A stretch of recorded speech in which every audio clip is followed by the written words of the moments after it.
ওয়ালাইকুম রহমতুল্লাহি ওয়া বারাকাতুহু। সম্মানিত প্রিয় সুধী, আজকে আমি আপনাদের সম্মুখে আলোচনা করব যে রাখাইন রাজ্যের ইতিহাস নিয়ে।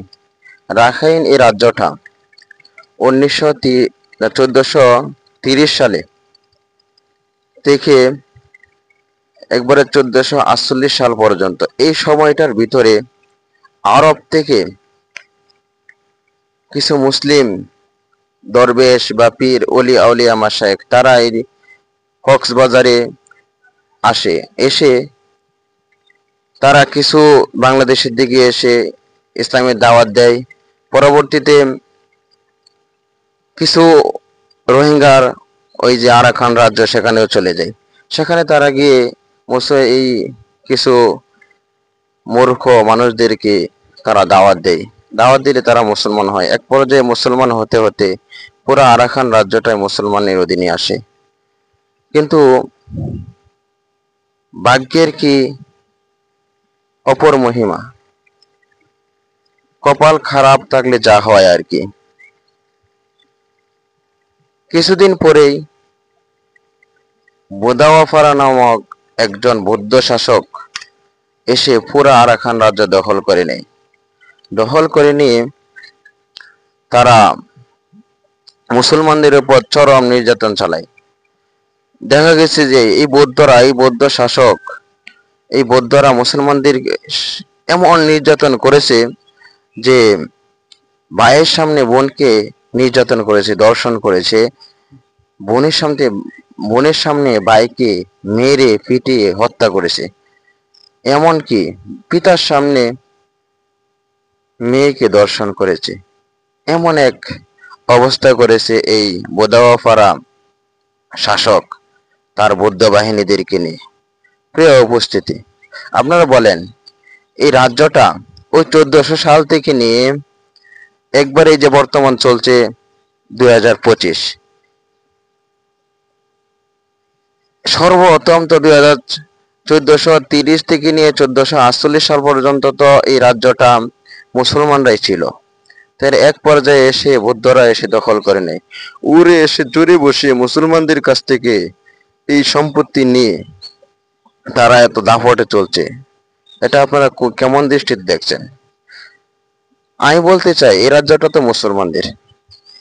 আমরা বা পার্শ্ববর্তী দেশ বাংলাদেশের শতকরা 90% কি 95% মুসলমান।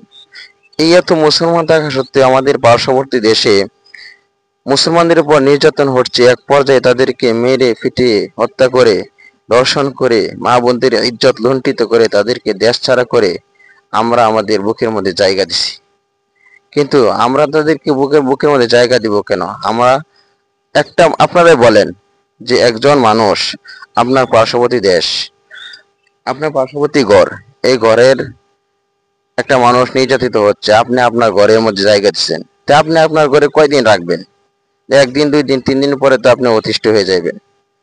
তো আপনার ঘরে লোকটা এসে শান্তিতে থাকতে পারবে না, কারণ এটা তার ঘর নয়। প্রত্যেকটা মানুষের একটু স্বাধীনতা আছে।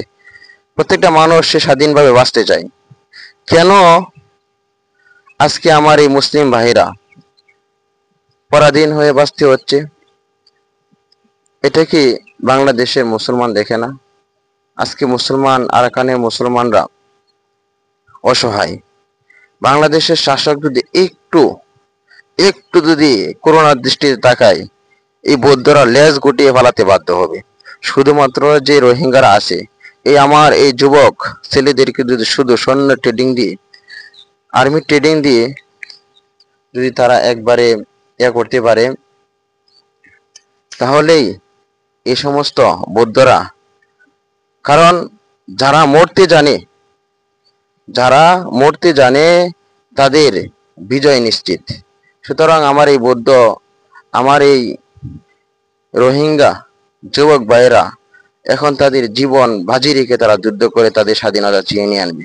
শুধু একমাত্র 100% থেকে যদি বাংলাদেশ শাসক যদি 15% যদি তাদেরকে সহায়তা করে, তাহলেই তারা বিজয় ছিনিয়ে আনবে ইনশাআল্লাহ। আমরা বাংলাদেশের সকল মুসলমান জোর আবেদন করব ডক্টর ইউনূস স্যারের প্রতি, যেন উনি এই রোহিঙ্গা বা যুবকদেরকে ট্রেনিং দিয়ে তারা যেন বুক ফুলিয়ে বাঁচতে চায়। তার একটা কথা, যে আমেরিকার সাহায্য নিয়ে এই যে রোহিঙ্গাদেরকে ওই জায়গায় জায়গা করে দেওয়া, এটা অত্যন্ত অত্যন্ত চরম ভুল ছাড়া আর কিছুই না। কারণ আমেরিকারা যে দেশে গেছে, সে তাদের জন্য, সেই দেশের জন্য নতুন কোনো শত্রু দরকার নাই, আমেরিকা একমাত্র যথেষ্ট। সুতরাং মুসলমানরা অন্যের সাহায্য নিয়ে তাদের দেশে বাস করবে, খ্রিস্টানদের সাহায্য নিয়ে তাদের দেশে বাস করবে, এটা তো হতেই পারে না। কারণ মুসলমানরা মুসলমানদের অধিকার নিয়ে বাঁচবে। সকল ধর্মপন্থীরা তারা তাদের অধিকার নিয়ে বাঁচে, কিন্তু আমরা মুসলমানরা কি অধিকার নিয়ে বেঁচে থাকার অধিকার নাই? অবশ্যই তো আছে। এই জন্য আমরা মুসলমানরা যেন অধিকার নিয়ে বাঁচতে পারি, আমাদের রাখাইন মুসলিম ভাইরা যেন অধিকার নিয়ে বাঁচতে পারে, আমরা সকল মুসলমান এই ব্যাপারে নজর রাখবো এবং তাদেরকে কিভাবে তাদের দেশে শান্তিতে বসবাস করতে পারে সেই পথটা খুলে দেবো ইনশাআল্লাহ। আল্লাহ রাব্বুল আলামিন আমাদেরকে বোঝার তৌফিক দান করুন। আসসালামু আলাইকুম ওয়া রাহমাতুল্লাহি ওয়া বারাকাতুহু।